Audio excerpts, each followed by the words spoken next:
অনেক রক্ত দিয়েছি, মার্কার জন্য রক্ত দিয়েছি, দলের জন্য রক্ত দিয়েছি, আমার নেতার জন্য রক্ত দিয়েছি।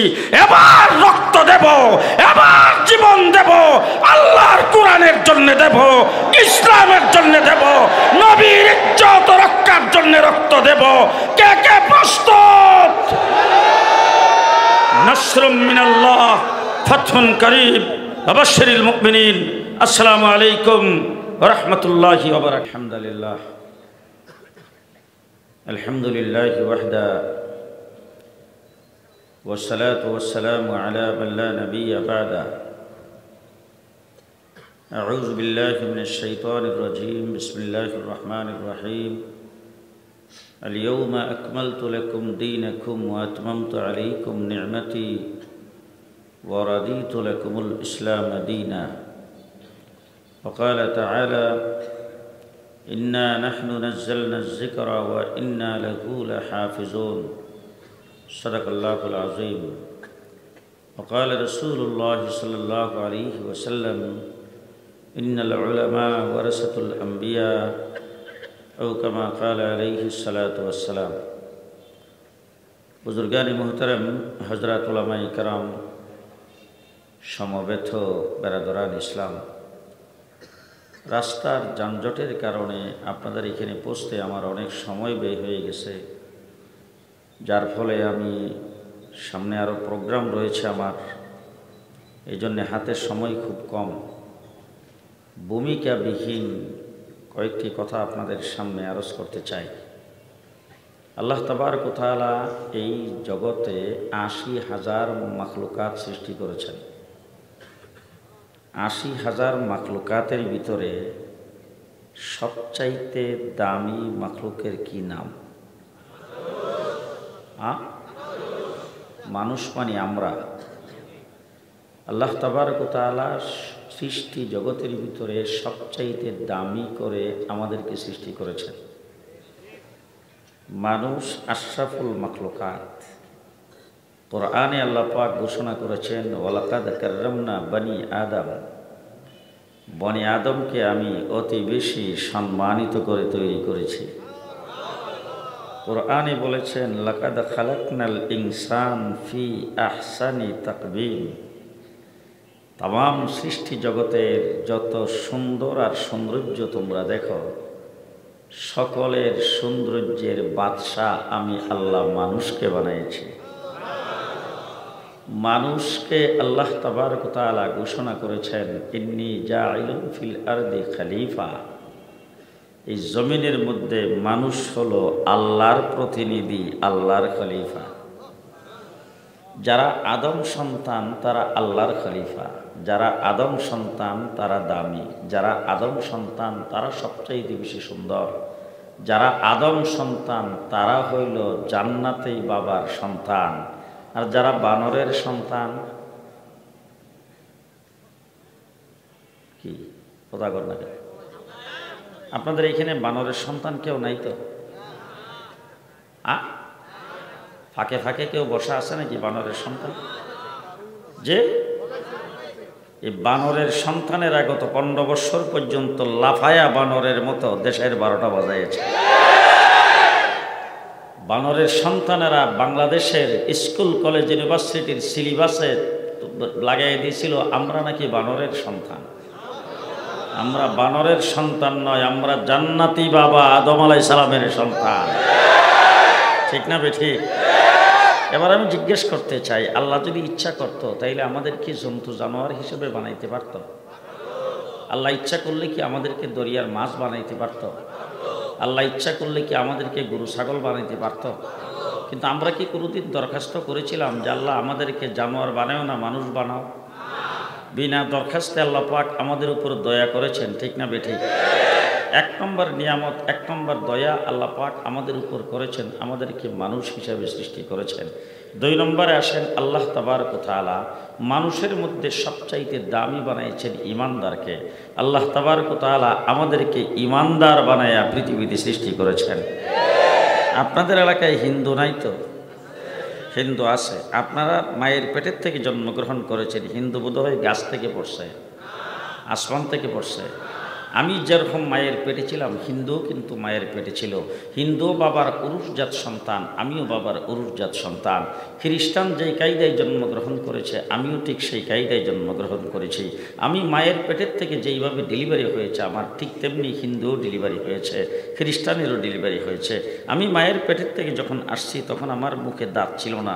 হিন্দুও মায়ের পেটের থেকে জন্মগ্রহণ করেছেন, তার মুখেও দাঁত ছিল না। আমার হাত ছিল, হাত অকেজো ছিল। আমি হাত ছিল, হাত দিয়ে কোনো কিছু ধরতে পারতাম না। আমার পাও ছিল, পাও দিয়ে চলতে পারতাম না। আমার জবান ছিল, বলতে পারতাম না। আমার মুখ ছিল, খাইতে পারতাম না। আমার কান ছিল, ভালো করে শুনতে পারতাম না। আমার চোখ ছিল, আমি দেখে কোনো কিছু নির্ণয় করতে পারতাম না। ঠিক হিন্দু কিন্তু এই কায়দায় এই পৃথিবীতে আগমন করেছেন। ঠিক আমার মুখে যেমন দাঁত ছিল না, তাদের মুখেও দাঁত ছিল না। আমি মায়ের দুধ পান করে বড় হয়েছি, হিন্দু মায়ের দুধ পান করে বড় হয়েছে। কিন্তু আল্লাহ তাবারক ওয়া তাআলার কত বড় দয়া এবং কত বড় ইহসান, আমার মহল্লায়, আমার পাশে, আমার গ্রামে, আমার এলাকায় একজনকে হিন্দু মায়ের কোলে জন্ম দিয়েছেন, আর আমাকে আল্লাহ পাক দয়া করে মুসলমান বানায় পৃথিবীতে প্রেরণ করেছেন। খুশি না বেজার? এবার উলামায়ে কেরামকে সাক্ষী রেখে বলতে চাই কথা সংক্ষেপ। আদম থেকে আমাদের নবী মুহাম্মদুর রাসূলুল্লাহ সাল্লাল্লাহু আলাইহি ওয়াসাল্লাম পর্যন্ত মানুষের হেদায়েতের জন্য আল্লাহ পাক 1,24,000 নবী পৃথিবীতে প্রেরণ করেছেন। আদম আলাইহিস সালাতু ওয়াস সালাম থেকে ঈসা আলাইহিস সালাম পর্যন্ত 1,24,000 নবী, হাজার হাজার বছর অতিবাহিত হয়েছে। আদম থেকে নিয়ে ঈসা পর্যন্ত এই পৃথিবীতে কি মানুষ ছিল? মানুষ ছিল না? নূহ আলাইহিস সালাম কি মানুষের কাছে দাওয়াত পেশ করে নাই? ইব্রাহিম আলাইহিস সালাম মানুষের কাছে দাওয়াত পেশ করে নাই? তো মানুষকে হেদায়েতের রাস্তা দেখাইবার জন্যে, জান্নাতের পথ দেখাইবার জন্যে আদম থেকে ঈসা পর্যন্ত 1,24,000 নবী পৃথিবীতে আগমন করেছেন। প্রত্যেক নবীর উম্মত ছিল, প্রত্যেক নবী আইসা মানুষকে দাওয়াত দিয়েছেন, প্রত্যেক নবীর যুগে মানুষ ছিল। আমি এবার আপনাদের জিজ্ঞেস করতে চাই, আল্লাহ যদি ইচ্ছা করতো তাহলে আমাদেরকে মূসা আলাইহিস সালামের যুগে পৃথিবীতে পাঠাইতে পারতো কিনা? যে আল্লাহ যদি ইচ্ছা করতো আমাদেরকে ইব্রাহিম আলাইহিস সালামের উম্মত বানাইতে পারতো কিনা? আল্লাহ ইচ্ছা করলে আমাদেরকে ঈসা আলাইহিস সালামের যুগে দুনিয়াতে পাঠাইতে পারতো কিনা? তাহলে আদম থেকে ঈসা পর্যন্ত হাজার হাজার নবী, 1,24,000 নবী পৃথিবীতে আগমন করেছেন। হাজার হাজার নয়, লক্ষ লক্ষ কোটি কোটি মানুষ পৃথিবীতে আগমন করেছেন। তাদেরকেও আল্লাহ পাক আমাদের মতো মায়ের কোলেই জন্ম দিয়েছেন। তারা পৃথিবীতে আগমন করেছেন, তাদেরকে ওই সমস্ত নবী পাঠায় হেদায়েতের রাস্তা আল্লাহ পাক দেখিয়েছেন। এই হাজার হাজার বৎসরের ভিতরে নবী রাসূল গেছেন, উম্মত গেছেন, কিন্তু তাদের মধ্যে আল্লাহ পাককে ইচ্ছা করলে আমাদেরকে পৃথিবীতে পাঠাইতে পারত। কিন্তু আল্লাহ তাবারক ওয়া তাআলা ওই সমস্ত নবীর যুগে আমাদেরকে না পাঠায়া এমন এক নবীর উম্মত আমাদেরকে বানাইয়া পাঠাইছে, যেই নবীর উম্মত হওয়ার জন্য 1,24,000 নবী আল্লাহর দরবারে দরখাস্ত করেছেন। হযরতে মূসা আলাইহিস সালাম আল্লাহকে জিজ্ঞেস করেছিলেন, আল্লাহ আমি তো কালিমুল্লাহ, আপনার সাথে কথা বলি, আপনি আমার সাথে কথা বলছেন, আপনি আমাকে কালিমুল্লাহ বানিয়েছেন, তা আমার পর্যন্তই কথা বলা বোধ হয় সরাসরি আপনার শেষ, নাকি আপনি সামনে আর কারোর সাথে কথা বলবেন? আল্লাহ পাক মূসা আলাইহিস সালামকে জিজ্ঞেস করেছেন, মূসা একটা প্রশ্নের উত্তর দাও তো, তুমি যে আমার সাথে কথা বলতেছো, আমি কোথায় আর তুমি কোথায়? মূসা আলাইহিস সালাম বলেন, আল্লাহ আমি কথা যেরকম শুনতেছি আর যেরকম বুঝতেছি তাতে তো মনে হইতেছে আপনি পাহাড়ের উপর থেকে আমার সাথে কথা বলছেন, আর আমি পাহাড়ের নিচ থেকে জবাব দিচ্ছি। আল্লাহ পাক বলেন, মূসা এত কাছে না, 7 আসমান পাড়ি দিয়া সিদরাতুল মুনতাহা, সিদরাতুল মুনতাহা পার হয়ে আমার আরশের 70,000 পর্দার ভিতর থেকে আমি তোমার সাথে কথা বলি, আর তুমি কুহেতুরের নিকট থেকে জবাব দাও। জিজ্ঞেস করেছ আমি আর জীবনে কারোর সাথে কথা বলবে কিনা? তুমি তো নবী, তুমি তো রাসূল, তুমি তো জিবরাইল আমিন, তোমার কাছে ওহী নিয়ে আসে, তোমাকে কিতাব দিয়েছি, তৌরাত কিতাব, লাঠির মুজিজা দিয়েছি। আরে কোনো নবী রাসূল নয়, জিবরাইলের সঙ্গে সাক্ষাৎকারী ওহী প্রাপ্ত কোনো ব্যক্তি নয়, এমন একটা উম্মত পৃথিবীতে আসবে যে উম্মতের সঙ্গে আমি আল্লাহ কথা বলবো বিনা পর্দায়, ডাইরেক্ট। সেই উম্মত কোন উম্মত? সেই উম্মত কারা?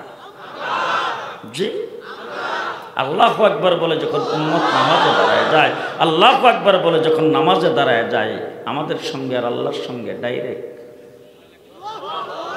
মধ্যখানে কোনো পর্দা থাকে না, ডাইরেক্ট। এই জন্য নামাজকে মুমিনের মেরাজ বলা হয়। আরে বান্দা যখন আল্লাহু আকবার বলে নামাজে দাঁড়ায় যায়, তখন বান্দা সরাসরি আল্লাহর সাথে কথা বলে, কোনো পর্দা থাকে না, ডাইরেক্ট ডাইরেক্ট। নামাজ তো আমরাও পড়ি, হযরত হাফিজ হুজুরের নামাজও দেখেছি। বুড়া মানুষ 2-3 জনের দৈরা হুইল চেয়ারে বসাইতাম, বসায় তারপরে এদিক সেদিক নিয়ে যাইতাম, কিন্তু আল্লাহর বান্দাকে মৃত্যুর আগ পর্যন্ত কোনোদিন নফল নামাজ বৈশা পড়তে দেখিনি। নামাজে যখন দাঁড়াইতো তখন দিন দুনিয়ার কোনো কিছুর খবর নাই, পড়তেই আছে। এন্তেকালের আগেও 6 পারা কোরআন শরীফ দিয়া তাহাজ্জুদের নামাজ পড়েছে। হায় হায় হায়। হযরত মূসা আলাইহিস সালামকে আল্লাহ বলেছেন, মূসা তোমার সঙ্গে তো কথা বলি যখন তোমাকে ডাইকা আনি কুহে তুরের নিকটে নির্দিষ্ট জায়গায়, এমন একটা উম্মত আসবে যে উম্মতের সঙ্গে আমি আল্লাহ 24 ঘন্টা কথা বলার জন্য আমার কথার ভান্ডার তাদের হাতে ছেড়ে দিয়ে রাখবো। সেই উম্মত আল্লাহ আমাদেরকে বানাইছে। কতদিন দরখাস্ত করেছিলাম, আমাদের সকলের পক্ষ থেকে মনে হয় শেখ মুজিবে করছিল, জিয়াউর রহমান, এরশাদ চাচা, কেউ কোনোদিন দরখাস্ত করেছি? জি, নবীরা আল্লাহ পাকের দরবারে দরখাস্ত করেছেন। হযরত মূসা আলাইহিস সালাম বলছেন, আল্লাহ আমার লাঠিটাও নিয়ে যাও, নবুয়তিও নিয়ে যাও, সেই নবীর উম্মত বানাইলাম। হযরত ঈসা আলাইহিস সালাম আল্লাহর দরবারে দরখাস্ত করেছেন, সেই দরখাস্ত কবুল করে ঈসা আলাইহিস সালামকে আল্লাহ পাক আসমানে উঠায় রেখেছেন। কিয়ামতের আগে তিনি পৃথিবীতে আসবে নবী হয়ে নয়, আমার নবীর উম্মত হয়ে। ঠিক কিনা বলেন? সেই নবীর উম্মত আল্লাহ আমাদেরকে বানাইছে, খুশি না বেজার? এবার অতীতে যত নবী পৃথিবীতে আগমন করেছেন সমস্ত নবী দুনিয়ার থেকে গেছে, নবীর মুজিজা আছে না গেছে? আজকের গোটা পেতে চাই, আসো তো দেখি মূসা আলাইহিস সালামের মতো লাঠি দিয়া সাপ বানাও। ঘুমাইছেন নাকি আপনারা? পারবে? আজকে হযরত ঈসা আলাইহিস সালামের উম্মত গোটা পৃথিবীতে খ্রিস্টান, যাদের ডলার সারা পৃথিবী চলে না, যারা ক্ষমতাসীন, যারা গোটা পৃথিবীতে রাজত্ব কায়েম করেছে, সে আমেরিকা, ইউরোপ, ইংল্যান্ড, কানাডা, গোটা পশ্চিমা দুনিয়াকে চ্যালেঞ্জ করে বলতে চায়, ঈসা আলাইহিস সালাম আঙ্গুল দিয়ে ঘষা দিলে জন্ম অন্ধ ভালো হয়ে যেত, ঘষায় দেখো তো দেখি কি হয়। পারবে তো? জি। ঈসা আলাইহিস সালাম কবরের কিনারে দাঁড়ায় কুম বিইজনিল্লাহ বলছেন, কবর থেকে মৃত্যু ব্যক্তি জীবিত হয়ে দাঁড়ায় গেছে। গোটা পৃথিবীর সমস্ত খ্রিস্টানরা মিল্লা যদি একটা কবর সামনে নিয়ে 2 হাতে যদি ডাকতে থাকে, জি, কবরের মাটি সরবে, মুর্দা জিন্দা হবে না। আহা, যত নবী পৃথিবীতে আগমন করেছেন, নবীও গেছে, নবীর তরিকাও গেছে, শরীয়তও গেছে। ঠিক না বেঠিক? আজকের গোটা পৃথিবীতে চ্যালেঞ্জ করে বলতে চাই, যত নবী পৃথিবীতে আগমন করেছেন আদম থেকে ঈসা পর্যন্ত সমস্ত নবীকে আল্লাহ পাক নির্ধারিত ফিক্স ডেট দিয়ে পাঠাইছে।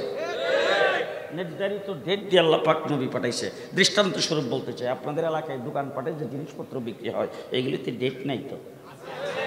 আটার প্যাকেটের ডেট, ময়দার প্যাকেটের ডেট, চাউলের প্যাকেটের ডেট, বিস্কিটের প্যাকেটের ডেট, দুধের প্যাকেটের ডেট নাই, ওষুধের প্যাকেটের ডেট, যেটার ডেট ওভার হয়ে যায়, ডেট ফেল হয়ে যায়, এটা বাজারে বিক্রি হইতো?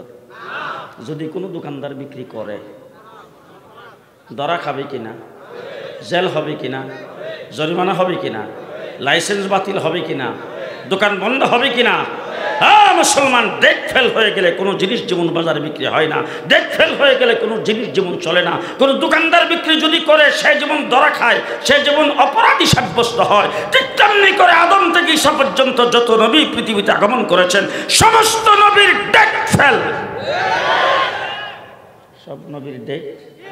এখন যদি ইহুদিরা যদি আপনাদের সামনে আসে, আয়েশা যদি বলে আমরা মূসা আলাইহিস সালামের উম্মত, আমাদের তো কিতাব হলো তৌরিত কিতাব, আমরা কিছু বই পুস্তক লিখে আনছি, একটু বইরা দেখেন দেখি, আমাদের ধর্মটা ভালো রাখলে আপনি কবুল করেন। আপনি বলবেন বই পুস্তক রাখ, আগে তোরা নবীর মেয়াদ আসেনি,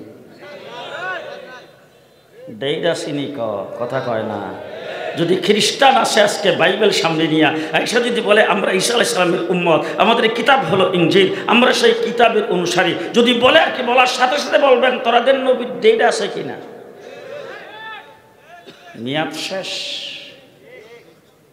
জি, মেয়াদ শেষ হয়ে গেলে যেমন কোনো কিছু বাজারে চলে না, ঠিক অতীতে যত নবী দুনিয়ার থেকে গেছেন সমস্ত নবীর ডেট শেষ, মেয়াদ শেষ, তাদের নবুয়তি এখন আর চলে না। এখন জিজ্ঞেস করতে চাই, আমাদের নবীর নবুয়তির ডেট বোধ হয় 41, কতদিন? যে শুধু একটা শব্দের দ্বারা আপনাদেরকে বুঝাইতে চাই, ভালো করে মনে রাখবেন। আমার আল্লাহ হলেন রাব্বুল আলামিন, আল্লাহ রাব্বুল আলামিন। আর আমার নবী হলেন রাহমাতুল লিল আলামিন। আমার আল্লাহ পাকের আল্লাহগিরি যদ্দূর, আমার নবীর নবুয়তি তদ্দূর। কথা বুঝে নাই বোধ হয়? আরশ কুরসি লৌহ কলমের আল্লাহ, আরশ কুরসি লৌহ কলমের নবী আমার নবী। জান্নাত জাহান্নামের আল্লাহ হলেন আমার আল্লাহ, জান্নাত জাহান্নামের নবী হলেন আমাদের নবী। ফিরিস্তাদের নবী, জিনের নবী, জন্তু জানোয়ারের নবী, পোকা মাকড়ের নবী, দরিয়ার মাছের নবী, আগুন পানি মাটি বাতাসের নবী, চন্দ্র সূর্যের নবী, আসমান জমিনের নবী, কুল সৃষ্টি জগতের নবী। নবী দুনিয়ার থেকে চলে গেছে, নবীর নবুয়তিও চলে গেছে। হযরত ঈসা আলাইহিস সালাতু ওয়াস সালাম আমার নবীর মাত্র 500 বছর আগে পৃথিবীতে আগমন করেছিলেন। 500 বছর পরে আমার নবী পৃথিবীতে আগমন করছে। আয়েশা দেখে ঈসা আলাইহিস সালামের উম্মতেরা বাইতুল্লাহর চতুর্দিকে 360টা মূর্তি লাগাইছে। এবার আমি আপনাদের জিজ্ঞেস করতে চাই, ঈসা আলাইহিস সালামের আদর্শ কি মূর্তি পূজা করা ছিল? বাইতুল্লাহ শরীফের ভিতরে মূর্তি দিয়া সাজাইছে। কয় বছর পরে? আসতে 500 বছর পরে। ভালো করে শুনেন, 500 বছর পরে আমার নবী আয়েশা দেখে বাইতুল্লাহ শরীফ উলঙ্গ হইয়া তওয়াফ করে। এটা কি ঈসা আলাইহিস সালামের তরিকা? 500 বছর পরে রাসূল আয়েশা দেখেন তাদের অসভ্যতার এমন চরম পর্যায়ে পড়ছে, মেয়ে সন্তান জন্মগ্রহণ করলে জিন্দা কবর দেয়। রাসূলুল্লাহ সাল্লাল্লাহু আলাইহি ওয়াসাল্লাম 500 বছর পরে আয়েশা দেখে ইনজিলের বংশ নাই, কাটটা ফাইরা সিরা শেষ। কয় বছর? 500 বছর। আমার নবী দুনিয়া থেকে গেছে কয় বছর? 1450 বছর। উজুর ফরজ ছিল রাসূলের যুগে 20টা, এখন আছে 4টা। যে গোসলের ফরজ হুজুরের যুগে ছিল 15টা, এখন রয়েছে 3টা। যে নবীর যুগেও 3টা ছিল, এখন আছে কয়টা? মাথায় টুপি দেওয়ার সুন্নাত নবীর যুগেও ছিল। মসজিদে যাইতে কোন ফাও?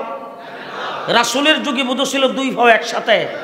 হ্যাঁ, রাসূলের যুগে যা ছিল আদনার চাইতে আদনা সুন্নত 1450 বছর পরে এখনো আছে, কিয়ামত পর্যন্ত থাকবে। কোনো বাড়ানো কমানো চলবে? হবে? হতে পারবে না। কেন হবে না, কেন পারবে না? শুধু একটা দৃষ্টান্ত দিয়ে শেষ করতে চাই। হযরত মূসা আলাইহিস সালাতু ওয়াস সালামের উম্মত 6 লাখ। কয় লাখ? সুযোগ সুবিধা খুব কম। মান্না ওয়া সালওয়া, আসমান থেকে মুফতে গরম গরম খাবার, রুচিসম্মত। মরুভূমির উপর দিয়ে যাচ্ছে, পানি নাই। মূসা আলাইহিস সালাম লাঠি দিয়ে পাথরের মধ্যে আঘাত করছে, 12টা নহর জারি হয়েছে। সুযোগ সুবিধা কম না বেশি? সংখ্যায় কি খুব কম? 6 লাখ। হযরত মূসা আলাইহিস সালাতু ওয়াস সালাম তার উম্মতদেরকে বলছে, ফেরাউনের বাহিনী আসতেছে, যদি আমরা আক্রান্ত হই, আমাদের উপর যদি আক্রমণ করে, তাইলে কিন্তু পাল্টা আক্রমণ করা লাগবে, তাদের সঙ্গে যুদ্ধ করা লাগবে। এ কথা বলার সাথে সাথে সমস্ত উম্মত ডাক দিয়ে, মূসা, যদি ফেরাউনের সাথে যুদ্ধ করা লাগে, তুমি আর তোমার আল্লাহ কইরো, আমরা নাই। বর্তমান যুগে আমরা যেরকম বলি আর কি, জেহাদ জেহাদ জেহাদ চাই, হুজুররা চলেন, আমরা নাই। এটাই তো কথা নাকি? হযরত মূসা আলাইহিস সালামের উম্মত বলছেন, যদি যুদ্ধ করা লাগে, যদি জিহাদ করা লাগে, যদি লড়াই করা লাগে, তুমি আর তোমার আল্লাহ কইরো, আমরা নাই। এবার আমি জিজ্ঞেস করতে চাই, আমার নবী মুহাম্মদুর রাসূলুল্লাহ সাল্লাল্লাহু আলাইহি ওয়াসাল্লাম 13টা বছর পর্যন্ত এমন কোনো নির্যাতন নাই যেই নির্যাতন রাসূল সাল্লাল্লাহু আলাইহি ওয়াসাল্লাম ভোগ করে নাই। আল্লাহ নবী নিজে বলেছেন, আদম থেকে ঈসা পর্যন্ত যত নবী পৃথিবীতে আগমন করেছেন, সমস্ত নবীদের উপর যত নির্যাতন হয়েছে, সমস্ত নির্যাতন একত্রিত করলে আল্লাহর নবীর এক তাইফের জমিনে নির্যাতনের সমান হবে না। আমার নবী সাল্লাল্লাহু আলাইহি ওয়াসাল্লাম 13টা বছর পর্যন্ত রাস্তা দিয়ে হাঁটতে গেলে পায়ের নিচে কাটা বিছানো হয়েছে। রাসূল সাল্লাল্লাহু আলাইহি ওয়াসাল্লাম রাস্তা দিয়ে হাঁটতেছে, রাসূলকে ঢিল মারা হয়েছে, ময়লাগুলি এনে রাসূলের মাথায় ঢেলে দিয়েছেন। আল্লাহর নবী হেরামের মধ্যে সেজদায় গেছে, উটের নারী বুড়ি এনে, পচা নারী বুড়ি এনে রাসূলের গাড়ির উপর রেখে দিয়েছে। রাসূল তাইফের জমিনে গেছে, পাথরের বৃষ্টির মতো আঘাত করেছেন। রাসূলকে শোয়াবে আবি তালেবের ভিতরে 3.5 বছর পর্যন্ত বন্দী করে রাখা হয়েছে। খানা পিনা কিছুই রাসূলের কাছে পৌঁছতে দেওয়া হয় নাই। গাছের পাতা খাইয়া রাসূল জীবনযাপন করেছেন। এরকম নির্যাতন হযরত আবু বকর সিদ্দিককে পিটাইতে পিটাইতে নাকের হাড্ডি ভেঙে দিয়েছেন। রক্তক্ষরণ হইতে হইতে 3 দিন বেহুশ ছিলেন। হযরতে বেলালকে তপ্ত বালির মধ্যে শেষরানো হয়েছে, বুকের মধ্যে পাথর চাপা দিয়ে রাখা হয়েছে।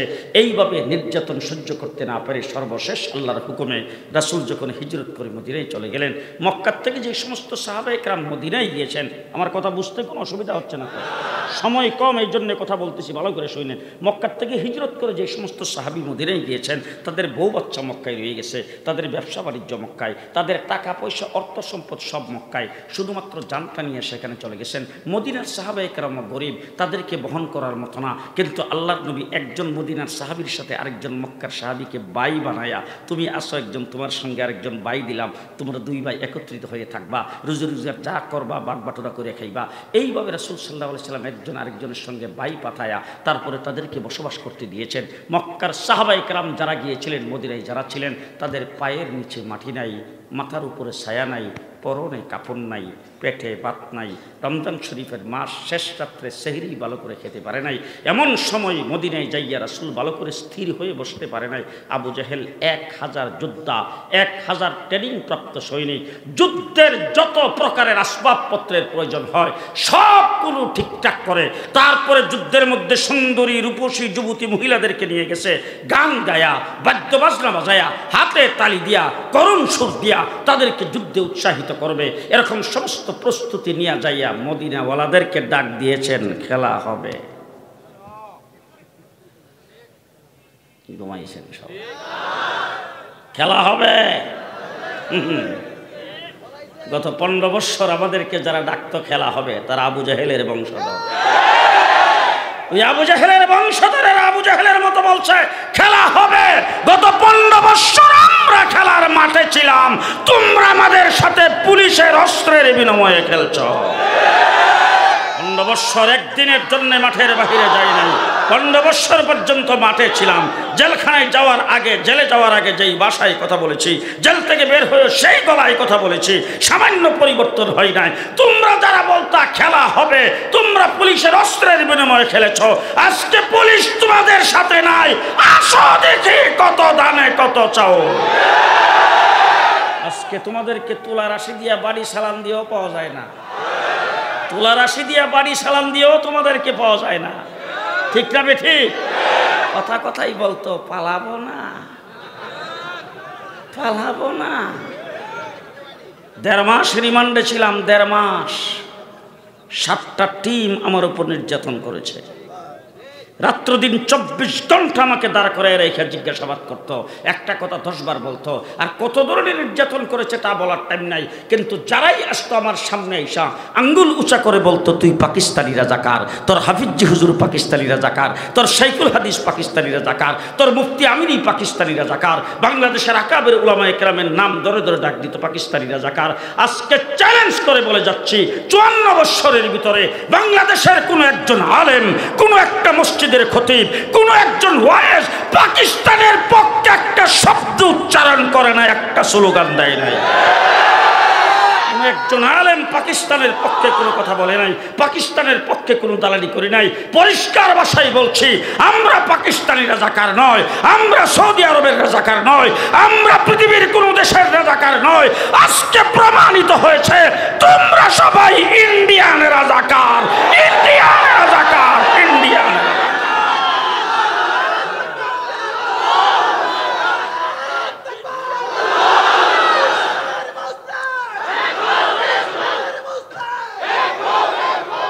পরিষ্কার ভাষায় বলে যাচ্ছি, আমার ভাইয়েরা ভালো করে মনে রাখবেন, ইন্ডিয়ান রাজাকারদের দ্বারা বাংলাদেশ হুমকির সম্মুখীন। আমার বাংলাদেশের সচিবালয়ে আগুন তোমরাই দিয়েছ, আমার চট্টগ্রামে আইনজীবীকে জবাই করে হত্যা তোমরাই করেছ। পরিষ্কার ভাষায় বলতে চাই, ইন্ডিয়া বসে বাংলাদেশের বিরুদ্ধে ষড়যন্ত্র করবা। ইন্ডিয়া বড় রাষ্ট্র হতে পারে, মানুষ বিষয় হতে পারে, অস্ত্র বিষয় হতে পারে, কিন্তু একটি কথা জেনে রাখো, আমরা মুসলমান। পরিষ্কার ভাষায় বলতে চাই, মিস্টার মোদি সাহেব, দুটিটা আগে সামলাম। একটু আফগানিস্তানের দিকে তাকায় আমাদের সঙ্গে কথা বললেন।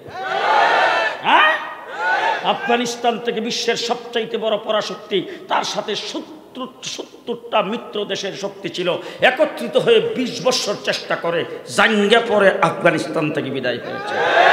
আমেরিকার মতো পরাশক্তিকে আফগানিস্তান বিদায় করেছে।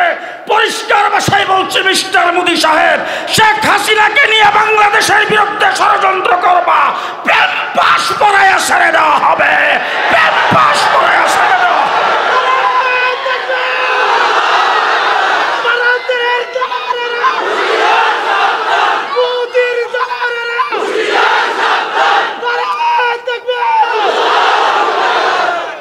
আবু জাহেল বলছে খেলা হবে, মদিনাবাসীকে যুদ্ধ করার জন্য আসছে, মদিনা আক্রমণ করতে। আমার রাসূল সাল্লাল্লাহু আলাইহি সাল্লাম সাহাবা একরামকে একত্রিত করেছেন। সাহাবা একরাম মসজিদে নবীতে এসে একত্রিত হয়েছে। শেষ কথা ভালো করে শুনেন। হুজুর আকরাম সাল্লাল্লাহু আলাইহি সাল্লামের সামনে সাহাবা একরাম যখন আসছেন, আল্লাহর নবী সবার দিকে এইভাবে চোখ ঘুরে যখন তাকাইছেন, সাহাবা একরাম বুঝে গেছে, আরে সাহাবা একরাম বুঝে গেছে যে আল্লাহর নবী আমাদের কাছ থেকে কিছু শুনতে চাচ্ছে।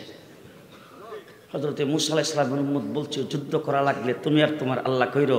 এবার আমার নবীর উম্মত মাত্র 313 জন, অস্ত্র আছে তো, পেটে ভাত, হ্যাঁ রমজান শরীফের মাস, শেষ রাত্রে সেহরি ভালো করে খেতে পারে নাই, ইফতার কি দিয়ে করবো সেই ব্যবস্থা নাই। এরকম জীর্ণ শীর্ণ মুসলমানেরা, অস্ত্র কেনার কোনো জায়গা নাই, অস্ত্র দেওয়ার মতো কেউ নাই, অস্ত্র কেনার মতো পয়সা নাই। সারা পৃথিবীর কোনো একজন মানুষ তাদের পক্ষে স্লোগান দেওয়ার নাই, বিবৃতি দেওয়ার নাই, মানববন্ধন করার নাই, তাদের পক্ষ সমর্থন করার কেউ নাই। সেই 313 জন জীর্ণ শীর্ণ সাহাবী রাসূলের সামনে এক এক করে দাঁড়াইতে শুরু করেছেন আর বলতে শুরু করেছেন, ও আল্লাহর হাবিব, মুসা আলাইহিস সালামের উম্মত বলছিল যদি যুদ্ধ করা লাগে তুমি আর তোমার আল্লাহ কইরো, কিন্তু আমরা সম্পূর্ণ নিঃস্ব, আমাদের সমর্থন করার কেউ নাই, আমাদের কাছে অস্ত্র দেওয়ার কেউ নাই, অস্ত্র শস্ত্র কিচ্ছু নাই, আমরা জীর্ণ শীর্ণ, আমাদের পেটে ভাত নাই। কিন্তু আপনাকে পরিষ্কার বলে দিলাম, যতক্ষণ পর্যন্ত আমাদের দেহের ভিতরে প্রাণ থাকবে, আপনার ডাইনে বামে সামনে পেছনে লড়াই করতেই থাকবো, করতেই থাকবো। আমরা সেই বদরের সৈনিকদের উত্তরসূরি। দেখবেন ডাইনিমামে দেখবেন যদি কেউ কথা না কহে কাওয়া কাদের দলের লোক। আমরা বদরের মুসলমানদের উত্তরসূরি, ঠিক না বেঠে? শেষ কথা আপনাদের সামনে বলে যাচ্ছি, জানি না আপনারা সমর্থন করবেন কিনা। 54 বৎসরের বাংলাদেশ সর্বপ্রথম দেখলাম সোনার বাংলা। কি দেখলাম? কিছুদিন পরে সোনার বাংলা যে দেখছেন, একজনে ভূমি করছে, আরেকজনে খাইছে। কিছুদিন পরে আরেকজন আসছে, আইসা বলছে সবুজ বাংলা। এর সাথে আইসাকে সবুজ বাংলা না নতুন বাংলা। 9 বছরের প্রেসিডেন্ট, 10 বছরের জানি। কিছুদিন পরে শেখ হাসিনা আইসাকে আধুনিক বাংলাদেশ। কিছুদিন পরে মডার্ন বাংলাদেশ। এরপরে বলছেন ডিজিটাল বাংলাদেশ। পদ্মা সেতু উদ্বোধনের সময় বলছেন স্মার্ট বাংলাদেশ। কাঁচা মরিচের কেজি 1200 টাকা। স্মার্ট বাংলাদেশ। দেখছেন তো, সব দেখা শেষ। জি, এবার জানি না আপনারা সমর্থন করবেন কিনা। জুলাই আগস্টে যে ছাত্র জনতা আন্দোলন করেছেন, আল্লাহ পাক আবাবিল হিসাবে তাদেরকে মাঠে নামিয়েছেন।